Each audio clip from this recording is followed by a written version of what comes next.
Hi, let's make a little bit of a start.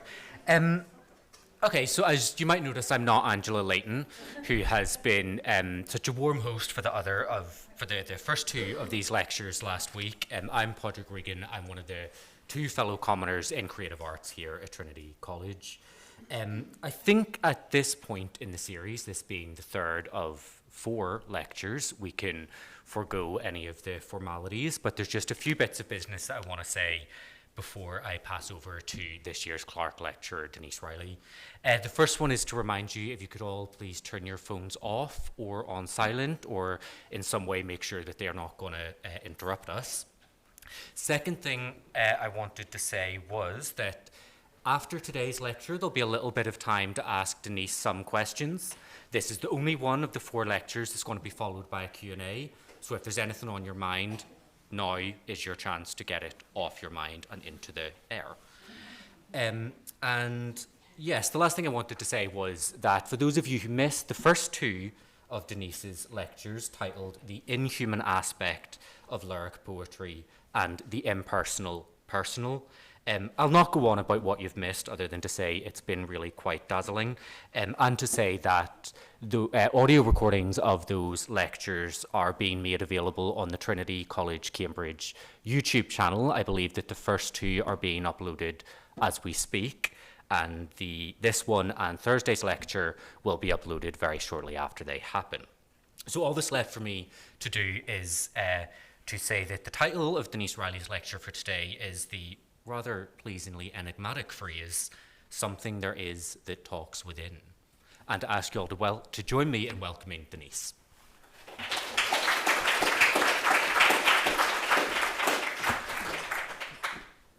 Thank you very much, Patrick, and thanks to all of you for coming out on such a rainy, grey afternoon. And in fact, if you see emanations of steam arising from me, it's not distress, but merely the morning's rain evaporating.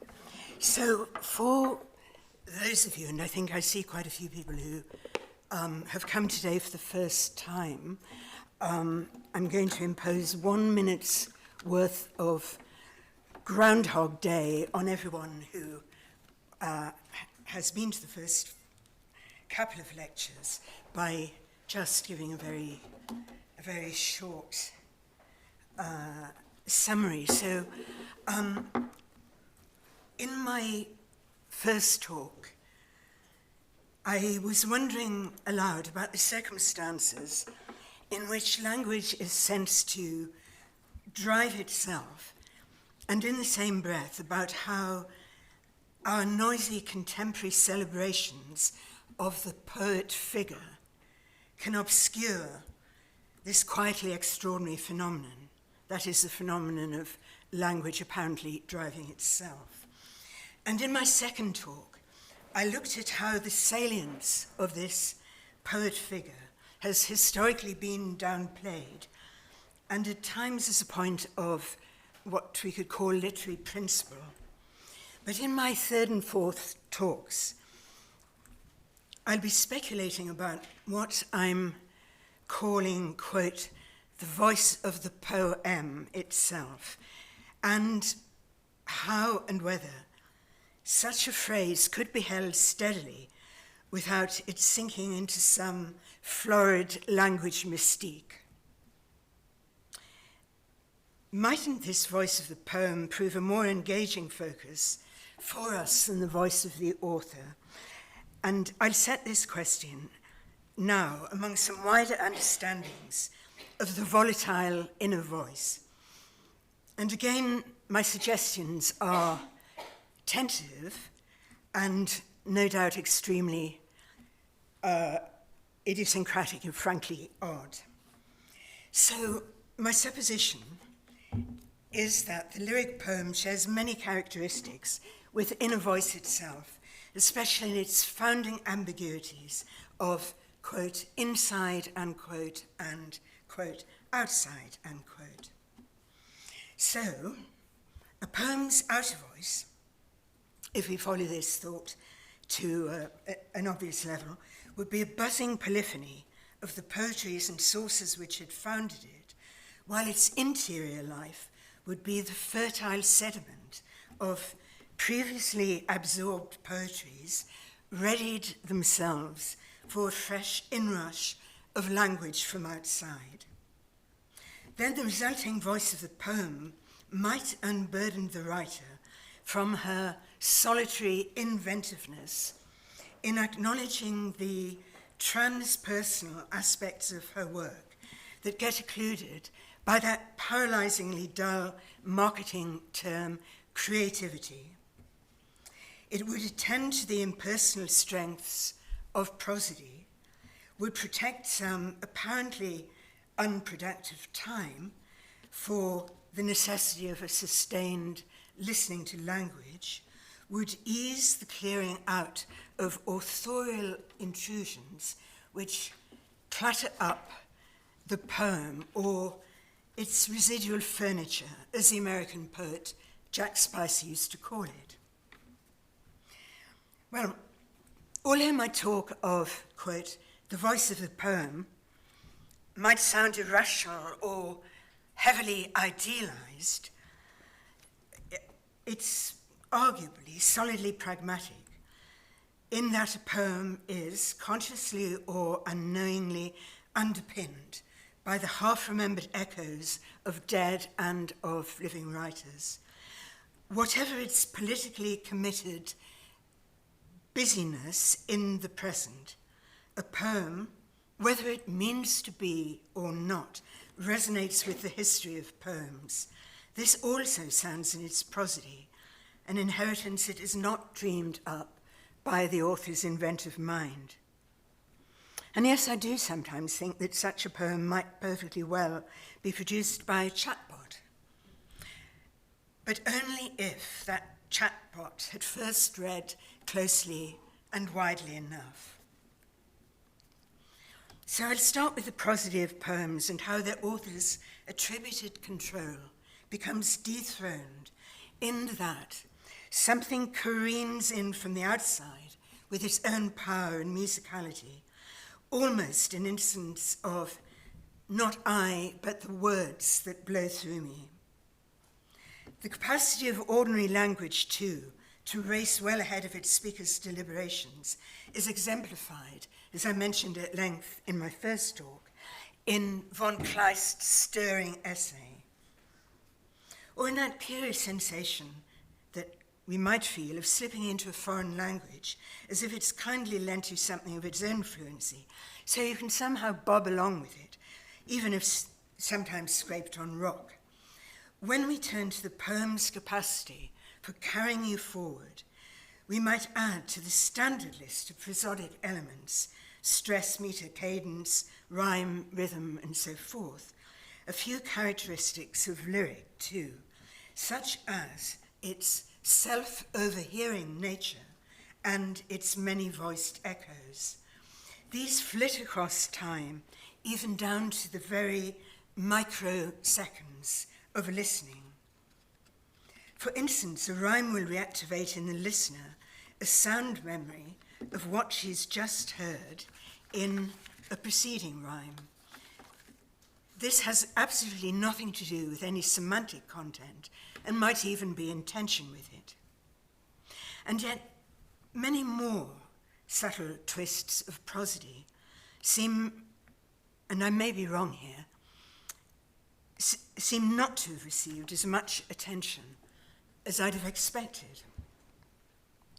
So I'll mention the earlier work of a literary critic and linguist who's relatively overlooked given the interest of what he says. Although I suspect that in this room there will no doubt be lurking several specialists in this figure.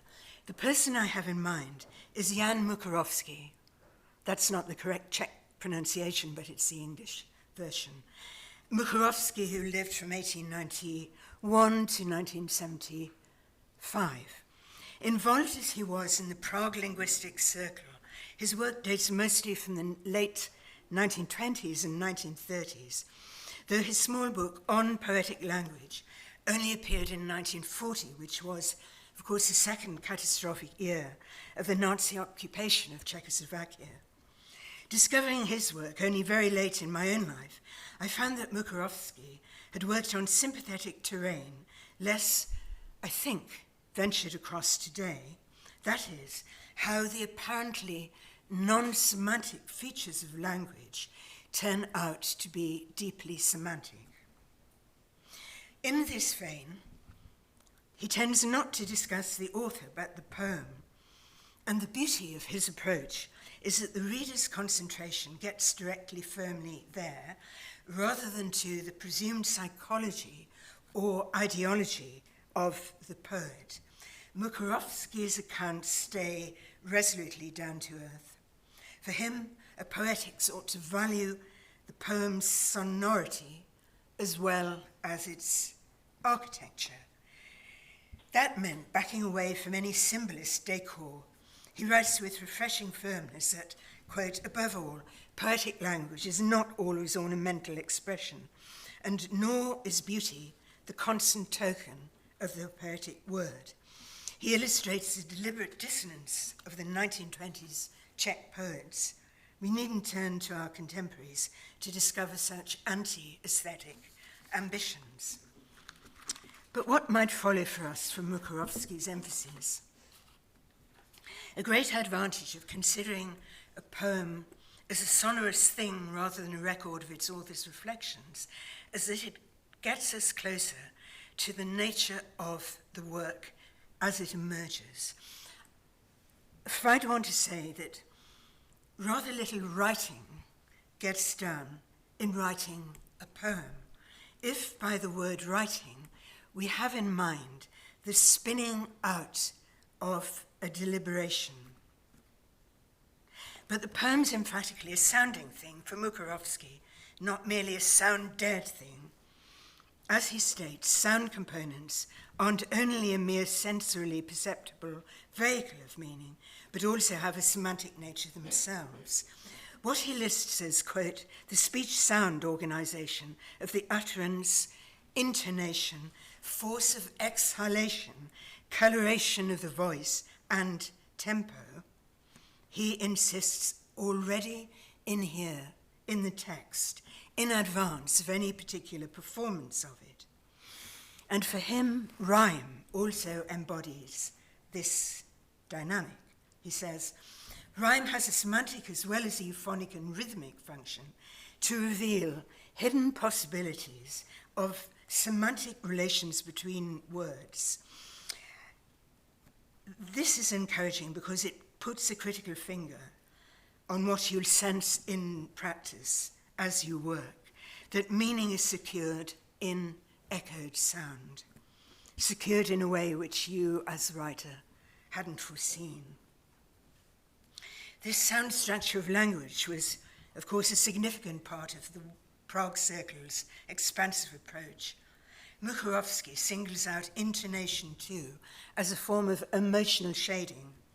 Here he'll often concur with the dynamic and in many ways terrific critic, Russian critic Valentin Voloshinov, in tracing the intimacy of the linguistic and the psychic, or their virtual identity. Voloshinov held that the individual uniqueness, quote unquote, of a writerly style depended on an inner voice, yet this was largely dialogical. Style, he says, is at least two persons. Now, if to his account we envisage the inner head as already lined with its secretions of language from the outside, then not only words, but an enlarged body of allusion, implication, and irony would be at once poetically significant and semantically strong. In that spirit, Mukarovsky sets out his own confidence that a poem's sonority, its cadence and tones, aren't flourishes surrounding a pre-given content, but are intrinsic to its meaning. In tandem with this, he reformulates the conception of the poet, recasting him or her as a web of social, historical, and literary forces. So instead of what he calls an author's assumed, quote, psychophysical personality, unquote, which is actually, he says, a mere shadow a mere reflection of the structure of the work on the perceiver's mind, unquote, he proposes his own version of, quote, a literary personality. But that's something vigorous and sturdier and less personal than his terminology suggests. What he does is to rethink the poet as, quote, a changeable point of the intersection of forces pressing from all sides and entering into opposition with one another, unquote. Still, even if poetic style is better grasped as trans-individual, isn't it true that the inner voice is nonetheless experienced as profoundly personal? Originally, I was drawn to considering the inner voice as also outer, as a lodging inside of language coming from the exterior, also as a kind of being spoken, an everyday sort of ventriloquism. Yet over and over, I found myself sent back to the persistent interiority which clings to it and tenaciously reasserts itself.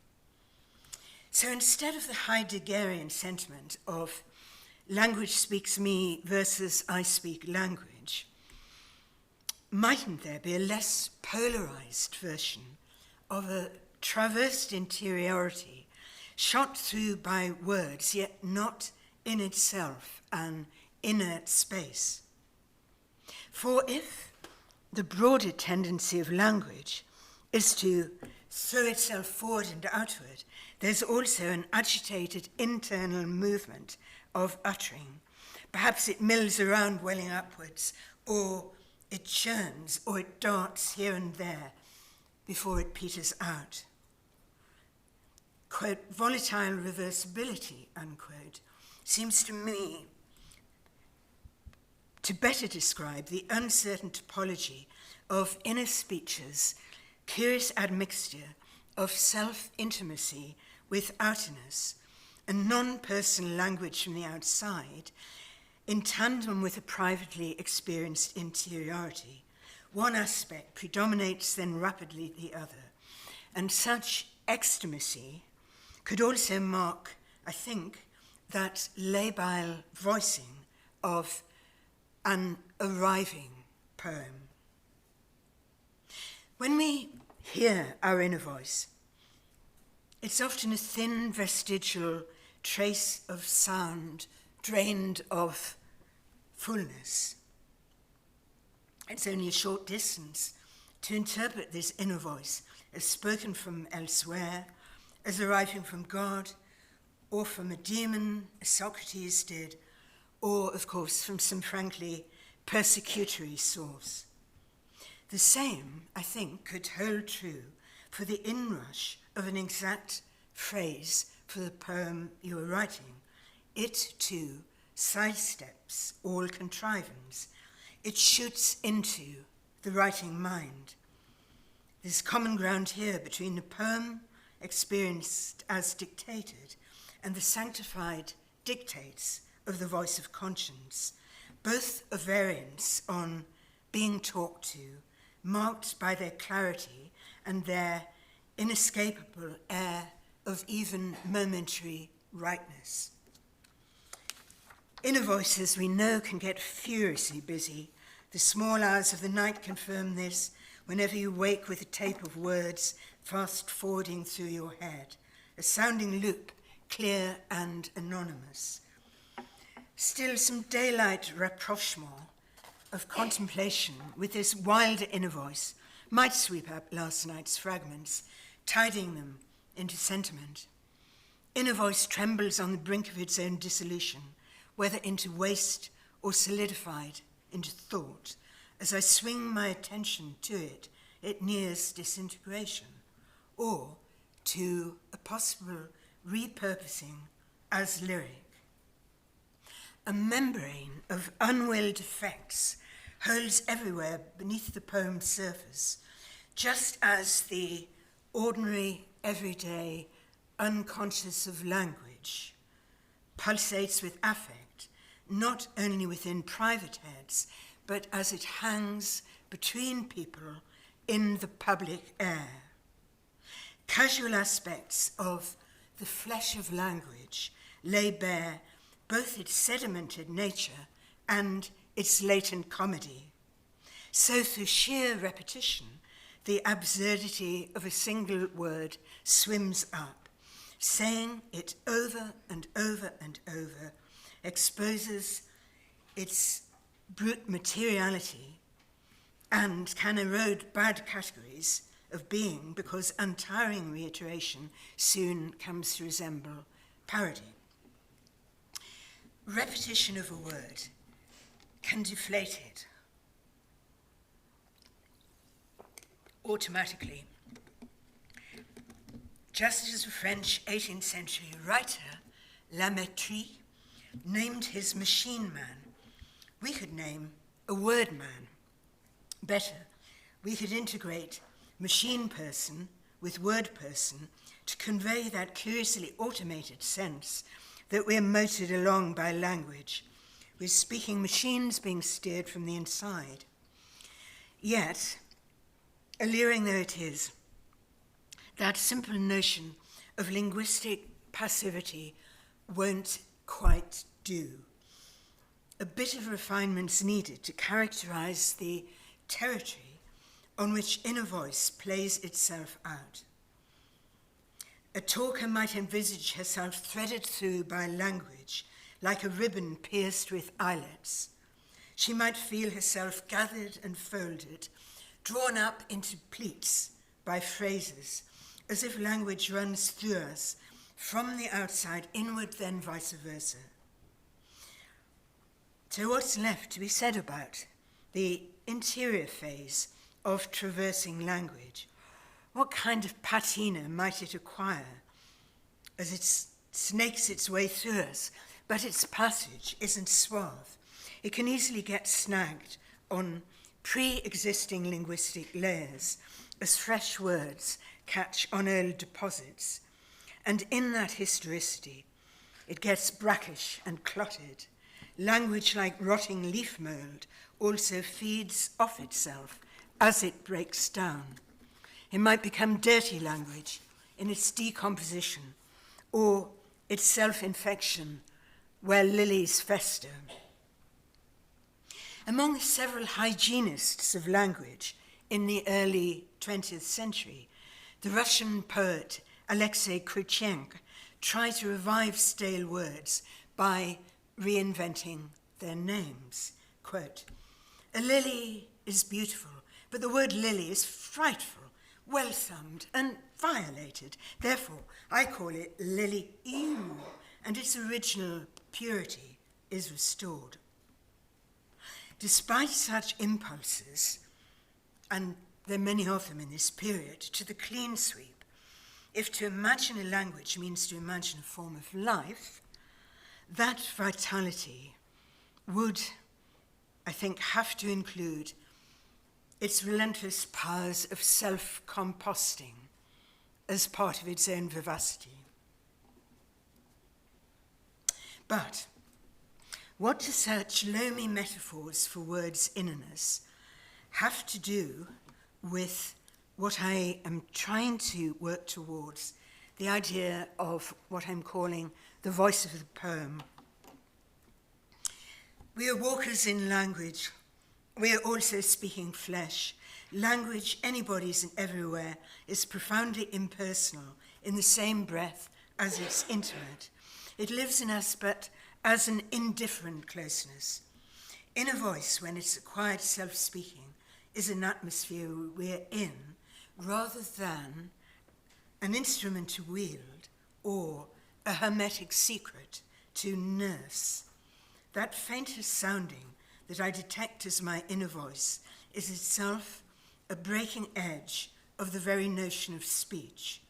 As an opening to the voice of the poem, it can let the writer off the remorseless hook of her solitary seeming production onto a generously transpersonal terrain of making.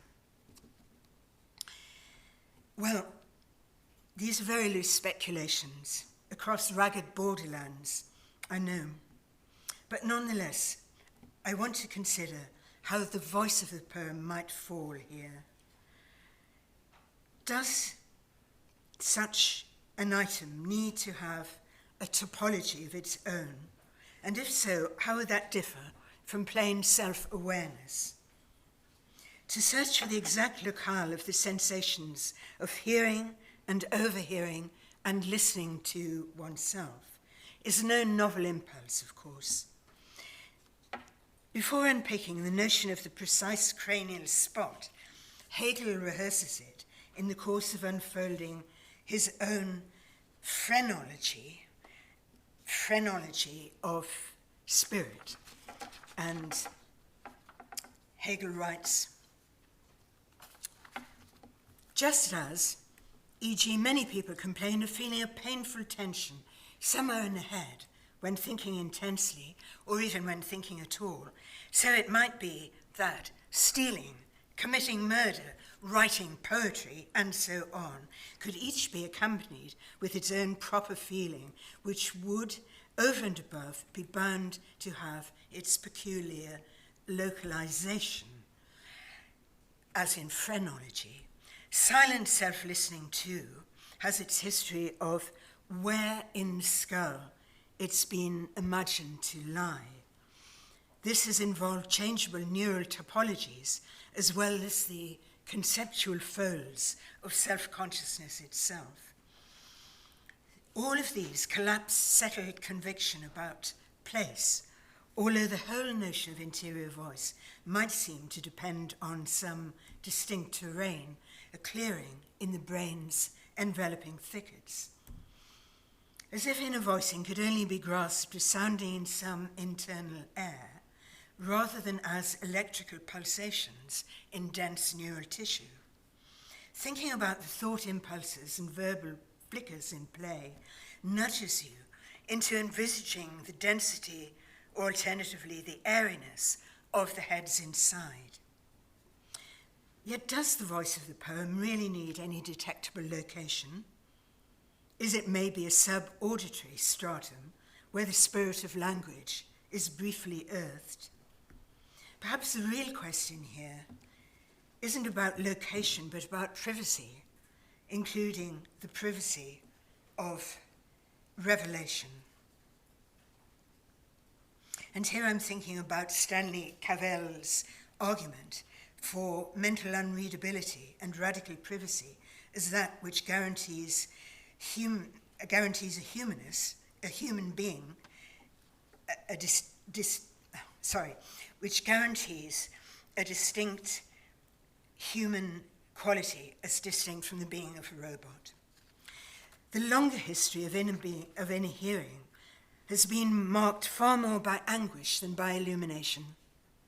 So, half a century after Descartes' hunt for a reliable touchstone against doubt, Shaftesbury, the moralist and writer, was among many who hoped to steady the risky powers of inner voice, that which, he says, talks within. Shaftesbury's Ascomata notebooks, and Ascomata means, in the Greek, means unshaped, without a scheme and not schematic, are in effect spiritual exercises where Shaftesbury wrestles with the ancient Stoics. They were composed purely for his own use, around 1699 to 1703. They're often painfully raw and fiercely interrogative. Remonstrating with himself, his rendition of his aspiration is always learn to be with self, in a sense of learn to tolerate that being. But he's also worried by its expression as his own inner voice. Might it emanate from a deceptive source? He jots down strings of furious interrogations. Am I talked with, or do I talk? For something still there is that talks within. What control? Who governs or what? Learn by Eve voices. Tussling with this intractable something there is that talks within, Shaftesbury is deep into that constant 17th and 18th century question of the stability of what would later come to be called personal identity. If you lose a limb, your self remains as your mind's capacity for self-recognition. But what if you're suffering, not from bodily loss, but from delirium or insanity? What is this self then? Rings out as a challenge throughout Shaftesbury's night thoughts. Since a stable mind could not be guaranteed, where could certainty be found? What was at stake was how to achieve a bearable loneliness. His essay called Soliloquy, from between 1705 to 1710, argues that we split ourselves to conduct what he calls self-dissection. Then we discover a certain duplicity of soul, duplicity in a sense of doubleness, rather than deception. A duplicity which could only be resolved if we managed to, quote, make us agree with ourselves and be of a piece within. His aims are harmoniously reassembled self, yet readers of his Ascomata are left with a strong impression of an unresolved and constantly tormented struggle. Philosophically speaking, matters start to proceed somewhat more fluently, if also infinitely more intricately, when subsequent thinkers assume the myriad divisions of the I. Now they do so in modes which aren't private torture chambers, but are more theatres of sober metaphysics. Richly elaborate and dogged post-Kantian inquiries into self-apprehension drive the writings of the German idealist philosophers, including Fichte and von Hardenberg, aka Novalis. One strand includes Johann Fichte's assertion that to live in self-division is inescapable. I myself occur as duplicity, and I am indeed real in it. And here, again, duplicity simply means not deceit, but a twofold being. What it means to thoughtfully inhabit such duplicity lies at the heart of many of these polemics. Fichte's comments are indicative. He writes, "To become conscious of one's activity in thought requires paying complete, precise, and vivid attention to one's thinking and inward intuiting. It is a kind of agility, like rousing oneself from rest, like bearing oneself in a certain direction." And that always strikes me as a reflection expressed in a manner which would have suited William James himself. How might this literature of cross-examined self-division pertain to what I'm wanting to call the voice of the poem? Novalis aside, who I mentioned, I think, in my first talk, it's notable that the German idealists, such forensic, unwearying metaphysicians of the I, seem rarely to embark on a phenomenology of language itself.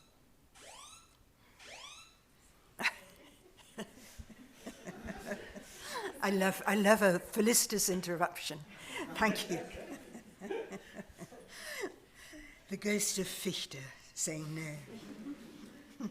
A possible reason could be that partitioning off a separate verbal element would, for some of them, enact a philosophically weak realism, a poor realism, because it'd be caught in a needlessly enfeebled kind of separation.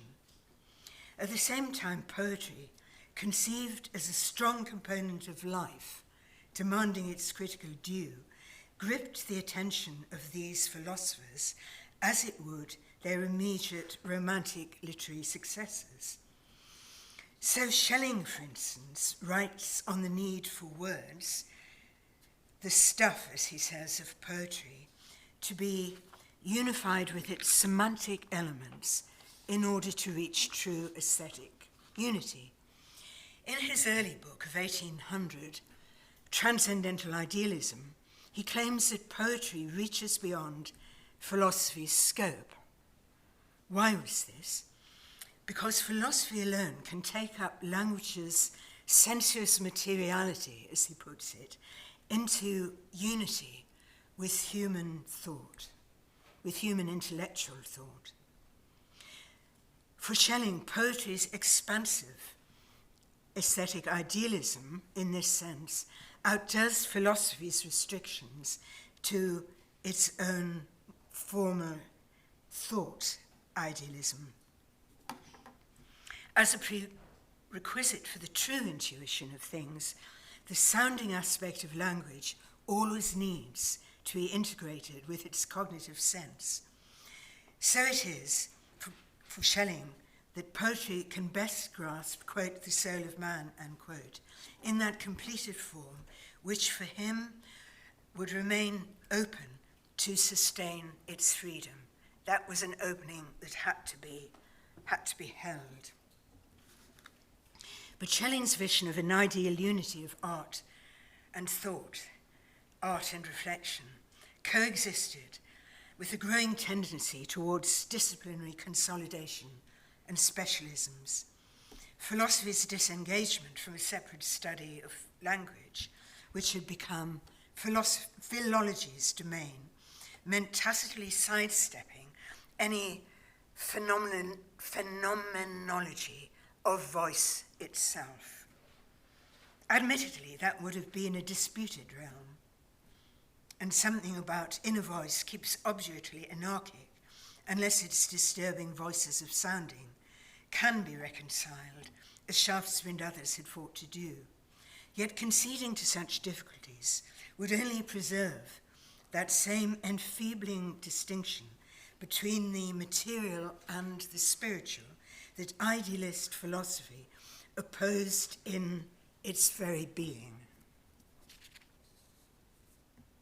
Whereas the lyric poem, as an inscribed voice, which has its origins outside itself, could exemplify likeness in alliance with its objecthood, so is faithful to transcendence. In the vein of idealist philosophy, contemplating the hearer as inwardly self-differentiated cuts straight across the supposition of an ubiquitous fleshiness of language. Instead, an image of a very fine partition can appear. For any self to listen to itself, isn't there the thinnest sliver of self-separation at the heart of self-noticing? Or do we instead conceive of an immanent self-awareness in which the capacity for self-sensing is all of a piece, is immediate, but is not locally differentiated? Both the inner voice and the emerging poem, both felt as simultaneously mine while not mine, display an ordinary, non-pathological kind of ecstasis. This intimate distance is intensified in the inner voice that can't but take note of its own chatter. Still, I don't think this need entail any mournful opacity of self-distance. On the contrary, it's arguable that the very division inherent in inner voice is the precondition for critical reasoning and for self-interrogation, while handily it also furnishes a self with a companion in its solitude. The resulting silent dialogue inclines us to scrutinize ourselves. Thus, Hannah Arendt famously proposes a self-companionship which has discovered how to turn loneliness into a benevolent solitude. At such points, we might again intuit a flash of the lyric poem's arrival a voice is heard in the head, but with good fortune, its human receiver will sense that it's not malevolent. This voice of the poem, though, resists clean-cut description because it's so often a voice-ear blurring. And this is what I had in mind last week when I was probably over-rhetorically invoking the notion of a chorus of ears. As for that voice-ear blurring, it's Rabelais who tried to invert the conventionally inert ear into a greedy organ. And Rabelais writes, "When we were at sea, junketing, tippling, discoursing and telling stories, Pantagruel rose and stood up to look out, then asks us, 'Do you hear nothing, gentlemen?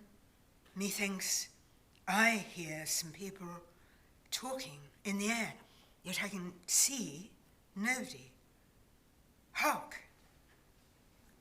According to his command we listened, and with full ears sucked in the air, as some of you suck oysters, to find if we could hear some sound scattered through the sky, and to lose none of it. Like the Emperor Antoninus, some of us laid their hands hollow next to their ears. But all this would not do, nor could we hear any voice, any voyagers in our party. This sailing straight into the sea of frozen words, this owning of ears capable of sucking like mouths, have the slipperiness that often marks the diction of oral and oral interiority. Here are overlapping and oscillating senses of hearing and listening, where mouth-ears gape and eardrums shut to partition the self from the world.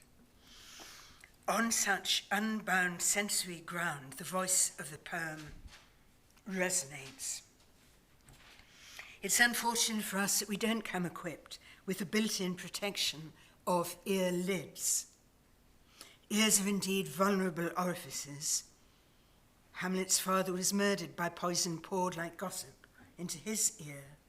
But strange and happier events can happen orally, for the inner ear may become literally uterine. At least, if you were one of those church fathers who held that Christ as the eternal word was brought into human incarnation by an act of patiently submissive listening to an angel on the part of his earthly mother. Some painters, including Filippo Lippi in one of his Annunciation canvases, illustrated the story of Christ's conception as happening directly through Mary's ear by a falling star, so avoiding any less delicate channels of achieving pregnancy. And W.B. Yeats, a poet much given to describing violent conceptions by non-human agencies, echoes this early vision of the Annunciation as oral sex in his poem, The Mother of God. The threefold terror of love, a fallen flare through the hollow of an ear. Isn't the speedy, imperious voice of the descending lyric poem itself a sort of annunciation? We need enough, indeed, perhaps a very, very great stretch of unembarrassed time to wait, to be receptive, to listen for the poem announcing itself. A very different kind of embarrassment would only come into play were we to believe that our holy authorship was at risk of being compromised by the abrupt advent of the poem from heaven knows where. But a frank annunciation has the charm of lucidity and a convincing immediacy, which dispels any question of authority. It is authority. But if it's broken down into a wordy vehicle plus its content, then errors arise. While Rabelais' silent sea of frozen words was littered with floating blocks of ice, objects which, once they were thawed, released trapped voices. It was a later philosophy which staged earnest attempts to reconcile linguistic solidity and fluidity, and to transcend that false antithesis of materialism and idealism.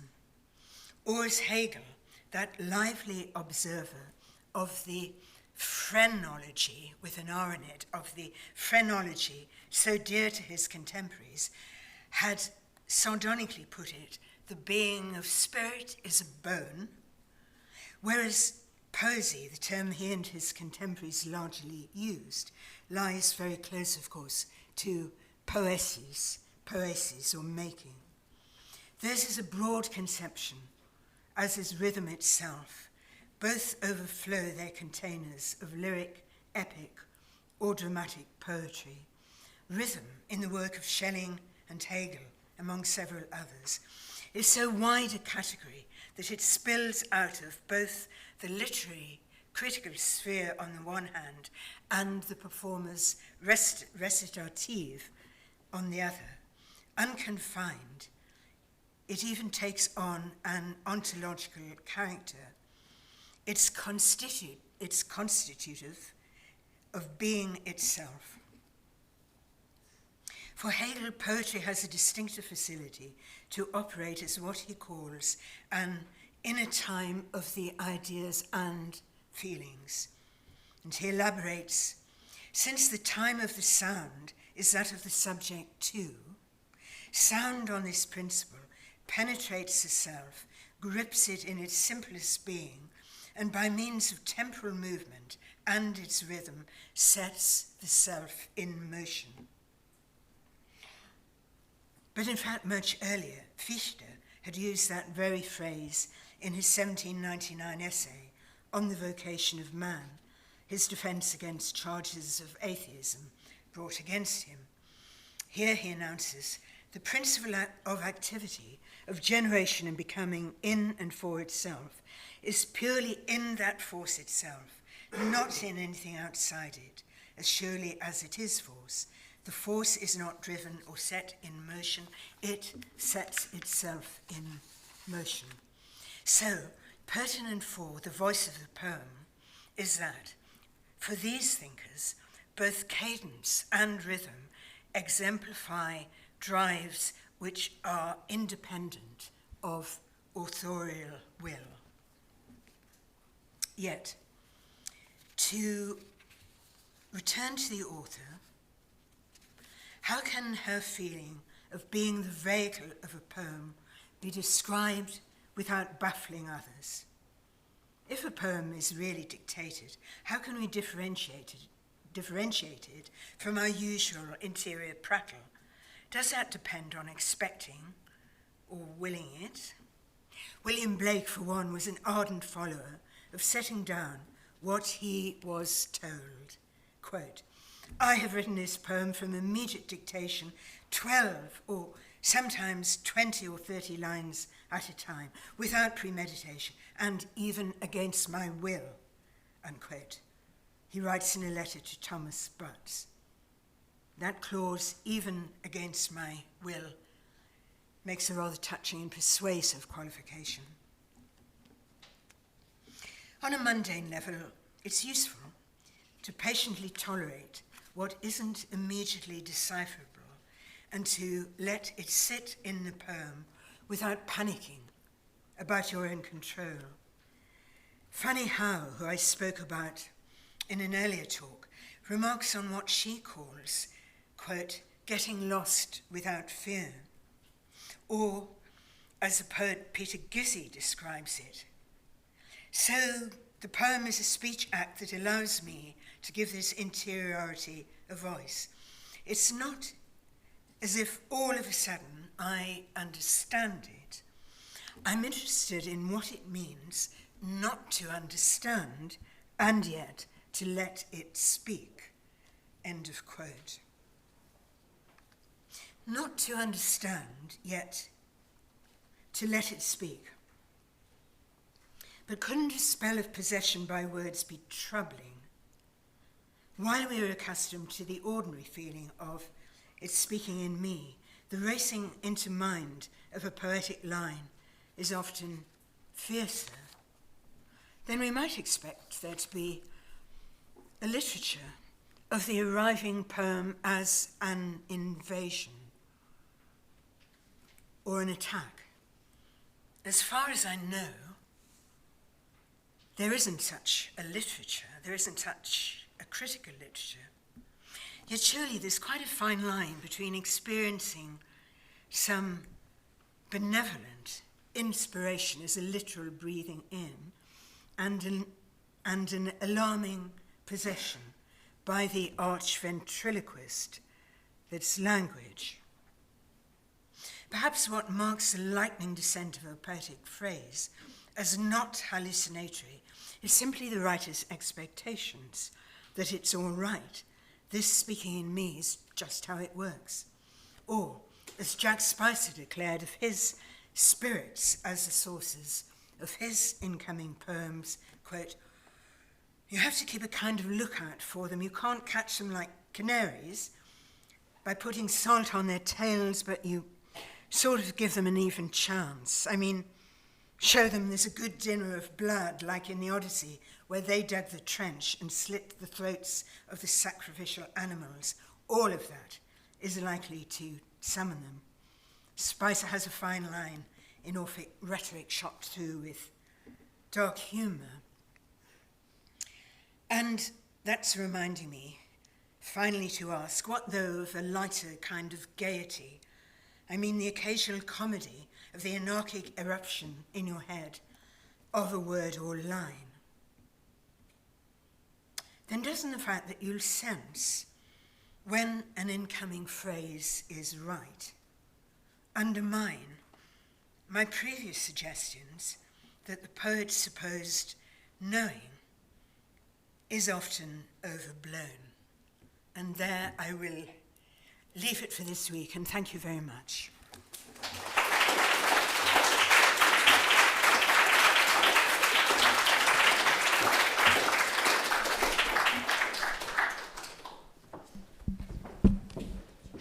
Wow, thank you very much for that, Denise. As I mentioned at the start, there's going to be a little bit of time for questions now. I realise some of you might have lectures or tutorials or other things to go to, so if you need to cut out before the Q&A or at any point during it, please don't feel awkward in doing so.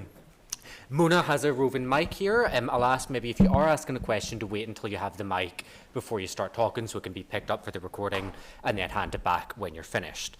So, who would like to start? Tell them they're not obliged to ask questions. And you're not obliged to ask questions. But if anyone has a question, just raise your hand. I think there's one on that side, yeah. Thanks. Thanks, Patrick. My question is about, hello, I'm over here. My question is about something you said at the opening of your lecture on Thursday, a remark that it really caught my attention. You said something like how being congratulated for your poetry is a bit like being congratulated for how likable your children are. Yes. And I was interested whether you had any further thoughts on the kind of metaphoric comparison between writing as an act of creativity and creation, which you have control over production, but not what you produce, and kind of the metaphor of maternity. Well, that's very cute of you, because I never thought twice about that analogy. What I was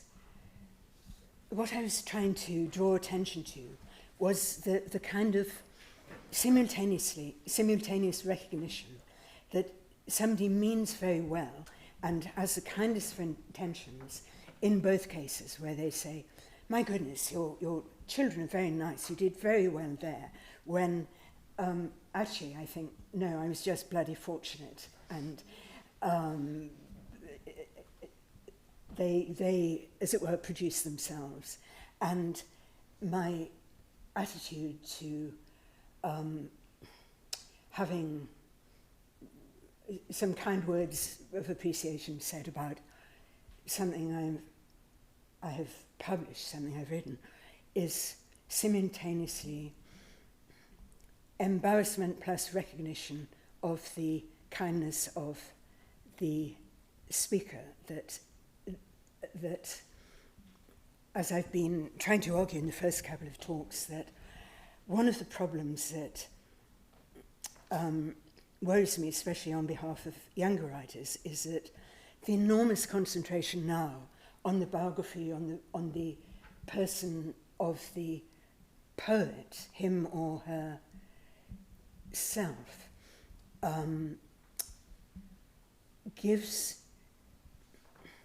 the writer no room to feel legitimately embarrassed about the awareness that he or she has less control over whatever has emerged in the poem, that he or she may have put herself in the way of the poem, so to speak, but the congratulations in both instances, both with the child and the achieved poem, are congratulations that the apparent source feels the need to demur about. And part of the direction of my talks is to try to say there is a rational underbelly, so to speak, to this wish to demur, if that makes any sense. Thank you. Dora, I think, yeah. Thanks for that. That was brilliant. And forgive me now if this is the first lecture I've been at because I've only arrived back in Cambridge today. So forgive me if I'm asking something that you covered in the two lectures last week. But I wanted to ask you about metaphor and about the playground of metaphor and about how metaphor arrives, to some extent at least, as an ahistorical force. So it doesn't come through the channels that you're talking about in terms of the word, of the linguistic hall, if you like, of tradition, and what you described in the first 20 minutes of your talk. So imagery seems to me, metaphor in particular, seems to me to have some capacity for autonomy and maybe responds more to the internal voice, and I just wanted to ask your view on that. Thanks. Gosh, I've tormented myself for decades with running around in circles after the notion of metaphor, and I can never ever get to the bottom of metaphoricity. And so I think of metaphor as I'm trying to find the right metaphor for metaphor now. Is it the elephant that supports the world, or I think it's two elephants that are on a turtle. Well, there you go, and several rhinos and hippopotamuses below that, and so on and so forth. But I've been very perplexed by whenever I try to dwell on the inherent metaphoricity of the most innocent-looking language. There is no getting away from it, and that's not really answering your question. In fact, as is often the case, it will not be Q&A so much as Q and Qs, and so the Q for me of metaphor. How would I relate it to all of this? Sorry. No. I'm at an impasse. Well, I think that's a really valid way of thinking of it, metaphor, in fact, to be at an impasse, because you make assumptions about it, then it's going to fail, because it's a constant process of discovery. So I think that's exactly the best answer, in fact. I think that's really good. I found myself finishing some short lyric, I mean, this is probably decades ago, and the last line of it was, like a ... like a ... like a metaphor. And that was the only way that I could end that. Any more questions? No? Well, it seems to me that maybe that impasse is actually quite a nice place to leave this for the afternoon. Last thing that I want to say is that the final lecture in the series is back here on Thursday, same time, 4 p.m, same room. And to just ask you all to once again show our appreciation to Denise Riley. Thank you.